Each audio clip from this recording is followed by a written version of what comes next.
In this class, we're going to be having a look at ZBrush and how to edit our high polygon meshes exported out of Agisoft Photoscan.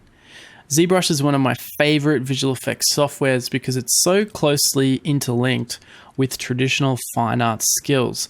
Unlike 3D Studio Max and Maya, where you create polygons using mathematical wireframe models, in ZBrush, you actually sculpt much the same way as you would do in traditional art schools, like you would sculpt models or clay maquettes. The reason why this is so good is that it allows you to focus on the actual design that you're working on without having to worry about topology and other technical things at the same time. It just allows you to sculpt the model that you're working at in a very artist-friendly way. So what we're going to do is we're going to bring in the roots. I'm going to teach you how to use the software and how to sculpt the geometry. So the first thing we're going to do is this sort of library that comes up here is called the Lightbox, and we're going to actually just turn that off by clicking here. Next thing we're going to do is we're going to have a brief overview of the user interface. In the middle is the display area where it shows the models, and unlike Maya, it only loads one model at a time, which you rotate around in the scene. It doesn't have cameras and animation and character animations which you can edit inside the ZBrush pane. But the advantage is that you can load hundreds of millions of polygons into the viewport and easily paint on them and sculpt them, which you would never, ever in a million years be able to do in Maya. So let's go and import a model now, and we'll have a look and see how we can sculpt it. So if we go into FXPHD, photo scanning, we go into our tree roots A1. There was a file that we exported called tree roots A1 FXPHD training. So we're going to load that in to our scene. Now the way that you actually make that editable in 3D in your scene is you click once in the viewport and drag that item in, and as you rotate around the viewport, that's actually going to draw that object into the scene. Now importantly, the next button you want to click is the edit button up here, edit object. That's going to turn it into a 3D object, which is going to paint in 3D space onto the surface of this polygons. The next button you want to push is the dynamic perspective. That is going to give you a proper perspective camera point of view rather than using an orthographic perspective. So you can see here when we use perspective view, the back part of the image is smaller and the front part is bigger. Whereas when you use orthographic view, it's the same size, so you're not getting that shape changing. There's no perspective in the image. Now to orient your scene to get it to work, you can hold the Shift key and snap the rotation around so that you're getting the correct rotation that's easy to navigate the object so that you can paint on the surface. So what we're going to do is have a look at the keys for navigating the viewport, which is very important. Now I'm using, if I use a mouse, usually you use a Wacom tablet for ZBrush, but if you hold the Alt key and left mouse click, that is going to pan around the view with your left mouse button. And if you use the right mouse button and release the Alt key, that is going to zoom your view in and out, which is a little bit difficult to get the hang of, but eventually you'll figure it out. Now, if you push the left mouse button without holding Alt, you're going to rotate around the view, which is very important for being able to get to detailed areas of the scene that you need to work on. And to zoom in and out, all you do is you hold the Alt and the right mouse button, release the Alt button, and then you can, when you scroll in and out, you'll be able to zoom in and out of the model. Now, the next thing we're going to have a look at is how to set the brush size. If you hold in the S key on the keyboard, you'll see here it's got a draw size panel that comes up, and that is setting the brush size of the sculpting tool that you're using. So you can see here this smaller brush size is now wrapping around the edges of the geometry as I'm hovering over it, and it's also attaching to the top of the geometry rather than being above it or underneath it or something like that. It's using the normals of the geometry to set the direction of the sculpting tool. Now, the sculpting tools are up on the side here. It's got a bunch of different brushes in here, which can get very confusing very quickly. So what we're going to do is we're going to have a look at 3 simple brushes, and we'll look at basically how the software is figuring itself out. So we're going to paint all over this geometry and basically just have a play with it and not save this scene for our serious use, but we're going to actually use it to as an example so we can see the sculpting tools available. So one of the most important tools that we'll use when sculpting is the smooth tool. So if you hit the shift key, you can see here that my brush has changed from standard to smooth. And what smooth basically does is when you paint onto this scene, it's going to smooth out all the bumps and all the spikes on the geometry, which is very, very helpful when you're using photo scanned data. The great thing about it is it'll also clean up the shapes and give you nice geometry by tidying up these spiky noise that you can get sometimes on the geometry. So there's a difference between bumps that you want to get rid of and bumps that are actually detail on the mesh. So you can see here on these rocks, all these bumps that are in this rock are actually the details of the actual surface. So if we go in there with the smooth brush and we start painting out all the detail on the surface, what we've basically done is destroyed the data of our object, and it's sort of negating the whole point of photo scanning this super detailed thing in the first place. So you can be very sparing with the way that you use these smoothing brushes, but definitely here you can see that that you can smooth out some of these error details that aren't where it's tried to figure out the depth and it's having difficulty on these flat curved objects. The other thing you can do is you can change the intensity of brushes. So if we press the S key and make this brush larger, we can see we can paint, hold the shift key and paint a larger area. But if that is too strong, when we hold shift, we can go up the top here to where it has Z intensity.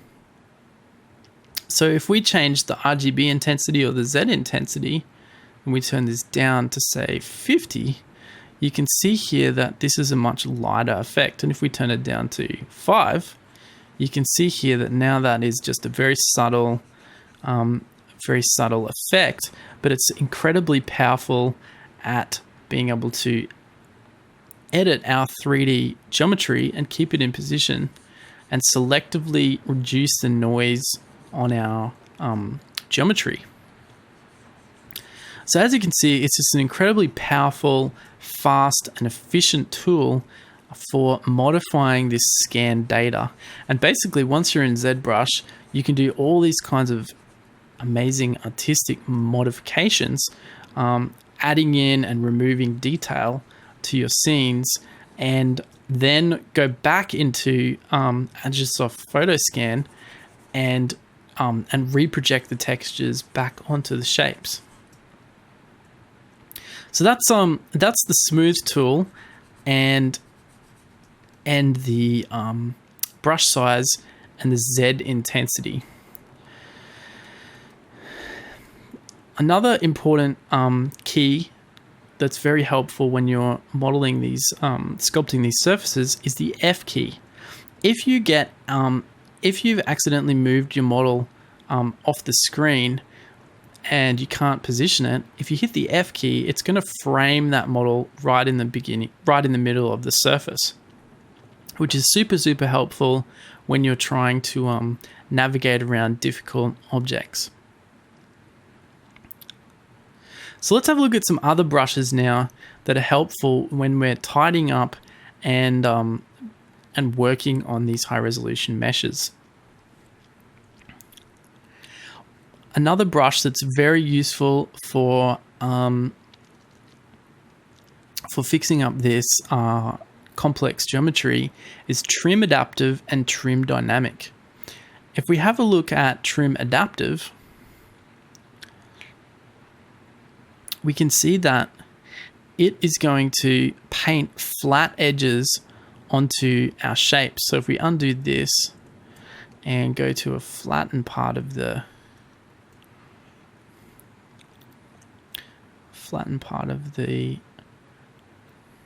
model, and we will turn that Z intensity down,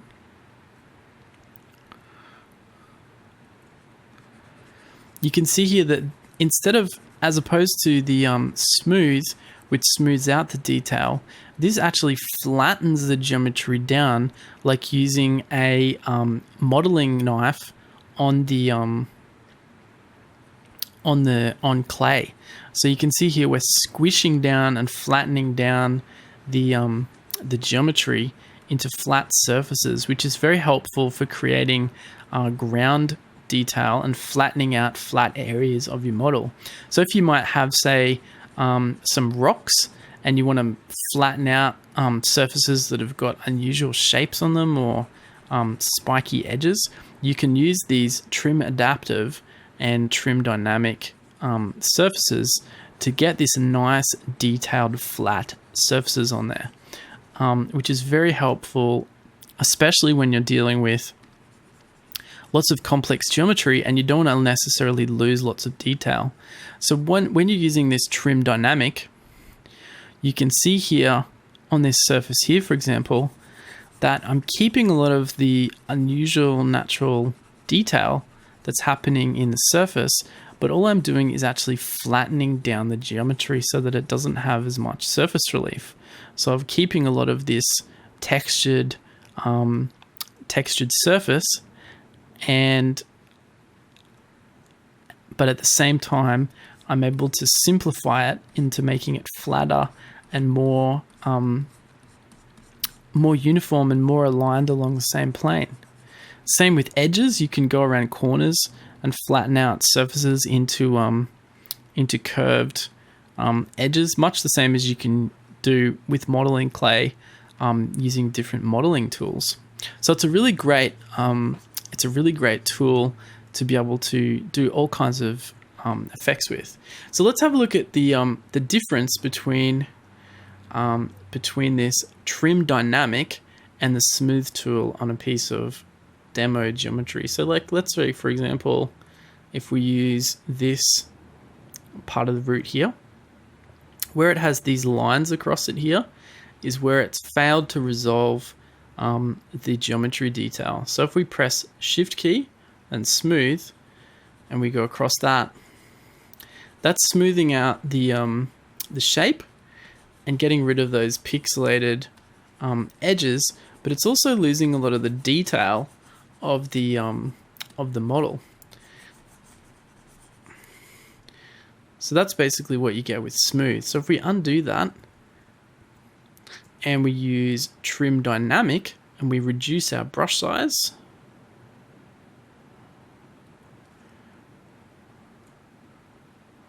zoom in a little bit, and we reduce our Z intensity, what you'll find is you can knock off those harsh edges while keeping these tiny little pits and keeping all the different details of the object by simply readjusting the surface to be more uniform. So it's all different options that you have at your disposal for sculpting that can give you all different natural effects depending on how much time and how much energy you want to go into re-sculpting the objects. So you can see here we've re-sculpted this to get rid of those horizontal spiky edges, but we've kept a lot of the surface detail in there that gives us the lighting information and the bump maps and the displacement maps on our lower res geometry.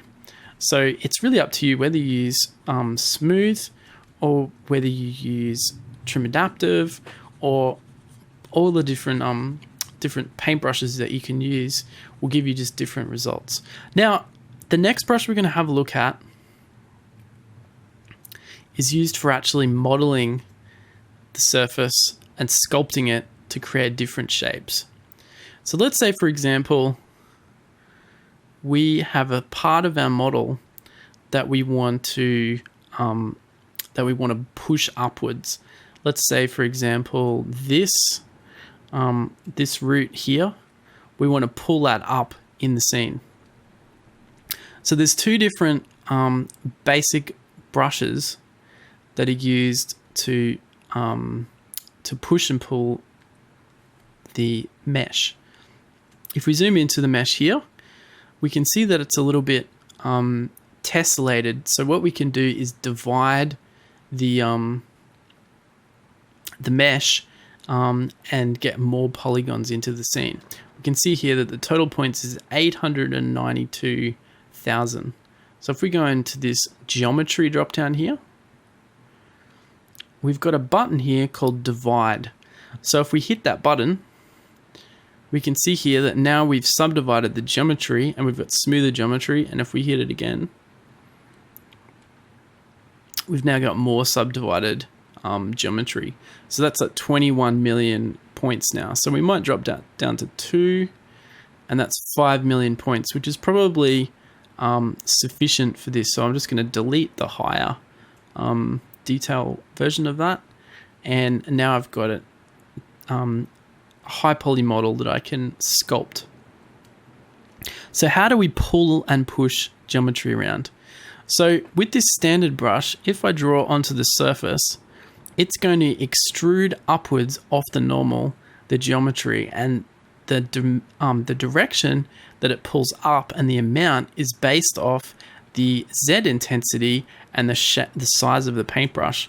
So if I press the S key and increase the size of my brush and I get the Z intensity and put that down, if I gently draw along the top surface of this root here, you can see here that I'm gradually pulling up the timber on this root and editing it without destroying the underlying detail and data. So this is a great way that you can edit the shapes that you're working on in a subtle way without wrecking the underlying scan.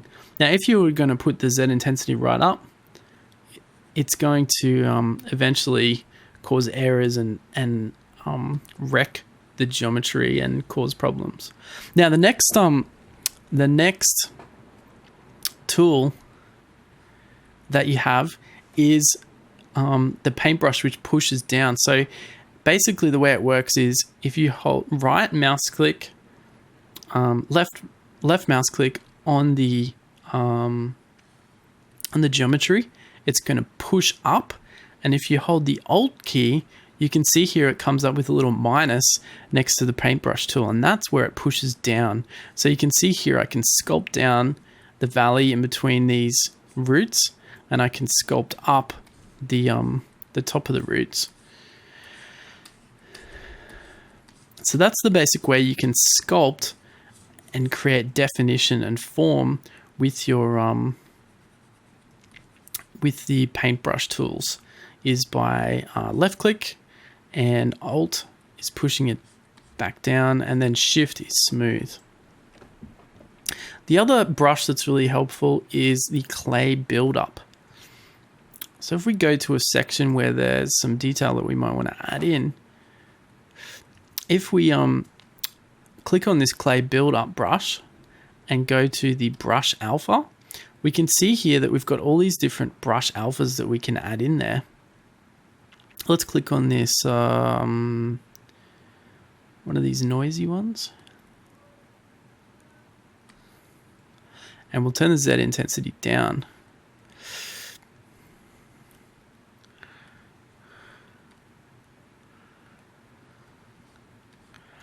So you can see here that this is actually adding geometry over the top, as if it's adding clay onto the model. So rather than cutting into the clay or cutting out of it or smoothing it or flattening it, this is actually putting clay over the top of the model, which can be very helpful when you're trying to bulk out sections of the model where you might have had errors or missing pieces of geometry or things like that. So this is the texture that I'm loading onto this clay buildup brush, and you can see here that using a Wacom tablet, you can very quickly create very nice details and be able to paint up the different parts of the mesh that may be lacking a little bit of definition and a little bit of detail, with some very natural looking organic detail that you can manually just paint in with the tools. So at the edges of these models, often you'll get some pretty dicey geometry, and that's not a shortcoming of the software. It's just because it's lacking data there from the photos that you've put into the system. So you can very quickly just edit those extreme edges and quickly paint into them using the clay buildup tool to give extra shape, extra texture, and extra realism where you might be missing a little bit of data. Once we're happy with editing our model, the next stage is to re-topologize the model into quad polygons. If we zoom right into this model and click on this line fill poly F, we can see that this model is made up of triangles.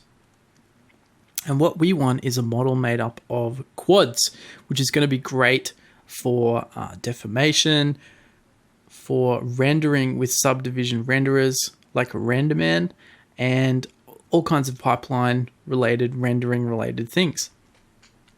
So we're going to have a look at retopologizing this model. And the next thing we're going to have a look at straight after that is how to UV map the retopologized model.